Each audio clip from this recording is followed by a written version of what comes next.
In the early days of the United States, tariffs were the backbone of the nation's revenue. Before the Civil War, the US government relied mainly on tariffs to fund its operations. This accounted for about 90% of federal income. Was that a good thing back then? If you don't like income tax, you'd probably say yes, because back in 1800s there was no federal income tax. So tariffs was the best way to finance the government and to protect the nascent American industries from European competition, especially Great Britain. Textiles, wool, iron, and luxury goods like sugar and tea were taxed heavily, often reaching 25 to 30% of the product's value. The tariffs, as a single source of government income, helped pay for the most critical infrastructure like roads, bridges, and canals that Americans use till this day. Another thing that tariffs were meant to help with is paying off nearly $9 billion in war debt in today's money. And guess what? It wasn't enough. That's how they came up with the idea of federal income tax. Fast forward to today, the United States debt has ballooned to over $31 trillion. The government now relies on a mix of taxation, borrowing, and interest payments to manage its finances, with income taxes as the largest source of federal revenue. It contributes over half of total government income. The tariff revenue accounts for less than 1% of that. At least that was the case until this not-so-young gentleman came into the picture in 2017. My message is that things have to change, and they have to change right now. During his first term, President Trump reintroduced tariffs as a cornerstone of the American economic strategy.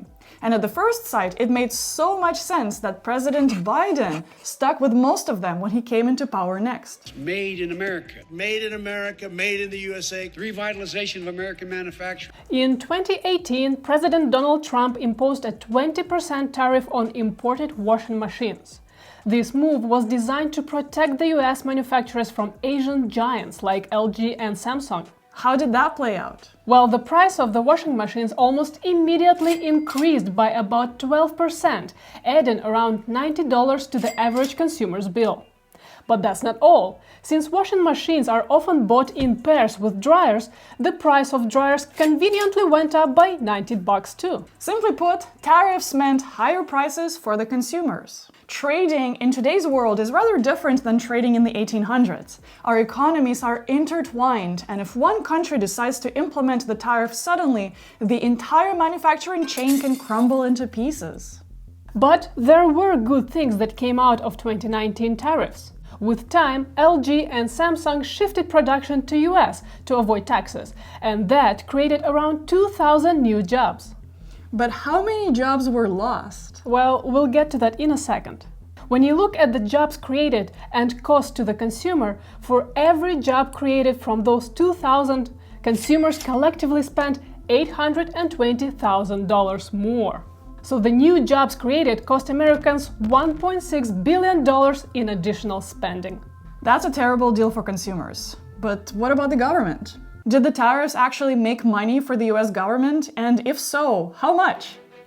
Let's look at the bigger picture. During Trump's first term, the US imposed 25% tariffs on Canadian steel and 10% on aluminum, along with tariffs on other goods. For Canada, as a long-standing trade partner, this was a real blow. Not only did it hurt Canada's steel and aluminum industries, but it also made car manufacturing instantly more expensive for both countries, since 30% of Canadian steel and 50% of Canadian aluminum were used by the US automakers before tariffs hit. Canada in turn retaliated, mirroring tariffs on US steel and aluminum, and then went even further by targeting iconic American products like whiskey, dairy, ketchup, and even fridges. Sounds familiar. How did that work out for both countries, you might ask? For the US, the tariffs were supposed to be a win for American workers. Some sources estimate that just 10,000 jobs were created between 2018 and 2020, primarily in the steel and aluminum industries. Tariffs also boosted domestic production and even brought some manufacturing back to the US. All good, right? Well, here's the twist. While some companies like Samsung and LG reshored production to the US to avoid tariffs, Others just found sneaky workarounds, like sourcing steel and aluminum from non-tariffed trade partners like Brazil and even Russia. In the end, the gains were limited, and the costs were far greater than anyone anticipated. As a result, this cost the economy over 175,000 jobs lost in downstream industries like automotive and manufacturing. Okay, but the US government must have benefited from that, right? Otherwise, why would they even do it? For the US, the tariffs did give a short-term boost to steel and aluminum industries. Aside from jobs saved or created, production capacity did increase, though by just 5% in 2018. That's not nothing. Tariffs also forced companies to rethink their reliance on foreign materials, which did remove risky economic dependencies and promoted self-sustainability. And while prices went up for consumers, the tariffs did bring in billions in revenue for the US government. That's the money that could, in theory, be reinvested into infrastructure and domestic industries. Whether it was reinvested or not, that's a whole other story. Now, what about Canada? At first glance, the tariffs were a blow, but they did spark some unexpected wins. Canada doubled down on diversifying its trade, increasing export to European Union and Asia by at least 10%. This reduced its reliance on the US market, making Canada's economy more resilient in the long run.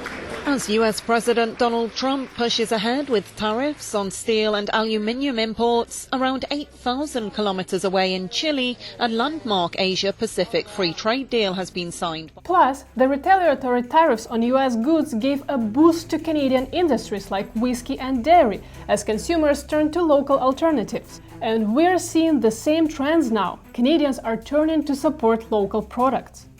Suddenly, even Quebecois are proud to be Canadian. So while tariffs are far from perfect, they did force both countries into some overdue choices. The US got a wake-up call to protect critical industries and learned along the way how much harder it was than anyone ever thought. While Canada, on the other hand, finally started diversifying its trade. Maybe, just maybe, there's a silver lining here, even if it's a small one. Based on what we know, it might seem that there is no winner in this trade war, but we beg to differ. Let the US deal with their trillion-dollar debt, declining life expectancy, and really limited and questionable political choices. I want to talk about Canada.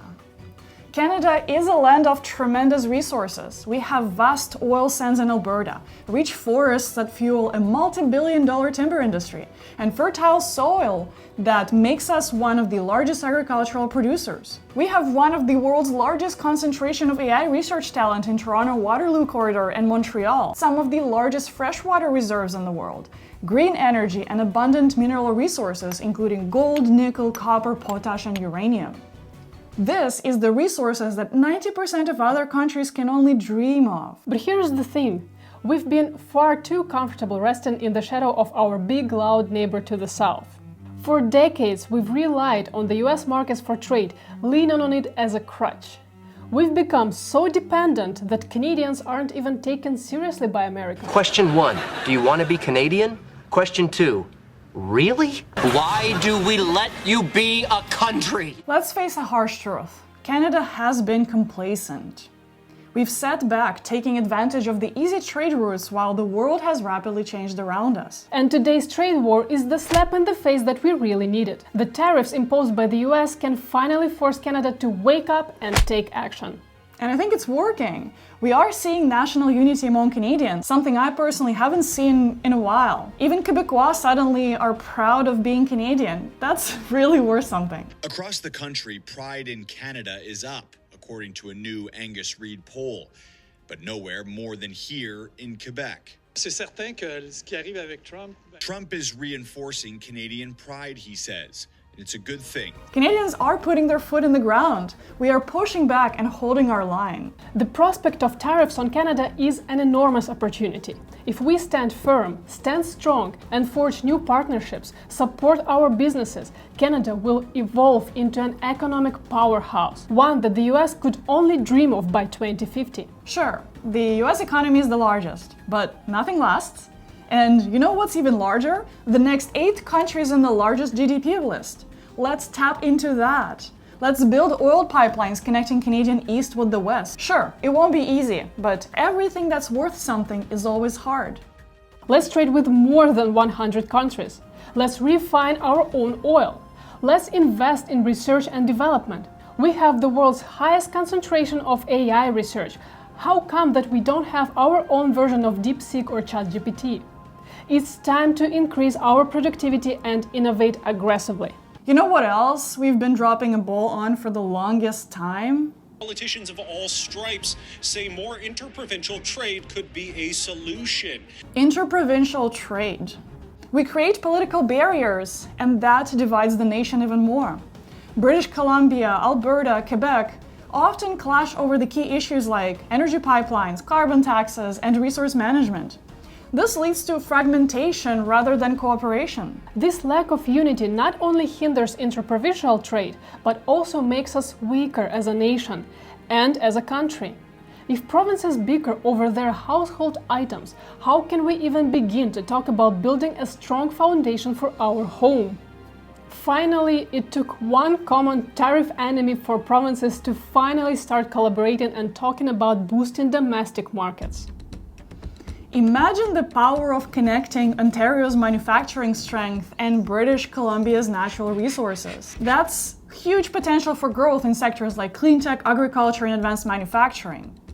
Imagine Alberta's energy powering next-generation data centers used by the great minds from Montreal and Waterloo to create the next breakthrough in artificial intelligence and quantum computing. Why don't we even hear more about the Saskatchewan's agricultural power? Or why don't we let doctors, nurses, and tradespeople practice seamlessly around Canada? These are just some of hundreds of examples how we can foster a stronger economic union within Canada. Not to mention globally. Now is the time for Canada to get our shit together. We've got the resources, we've got the talent. It's time we stop settling for easy, short-term trade deals with a country that has its own priorities and start thinking about Canada's future, independent of the US. I hope we can use this trade war as a wake-up call that helps us break free from complacency and start building a future where we're the ones setting the terms, not others. So what's the takeaway? If or when Trump imposes new tariffs on Canada, Canada will retaliate, and we could see a repeat of 2018. Some short-term wins for certain industries, but much higher costs and economic pain for everyone involved. Jobs will be lost, prices will grow. Americans will become poorer. The good news is that in the long run, both countries can win. It's not a zero-sum game where one wins at the cost of the other's loss, not in today's interconnected world. And when we say long run, we mean a really long run. We just need the right people, careful planning, and smart execution. Hi guys, I hope you enjoyed this video. Let us know what you're thinking about all of this. How are you feeling? Are you taking the steps to protect yourself from the tough times ahead, or do you share the same or similar excitement with us about the future of Canada?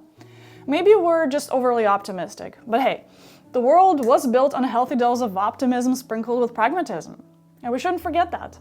If you enjoyed this video essay, consider sharing it with a friend, liking and subscribing. That's the best way to support our channel. And if you want to do more to support our work, you can become a member by clicking the Join button on YouTube. This helps us immensely in producing better videos for you. Thanks for sticking till the end, and I'll see you in the bright future of Canada.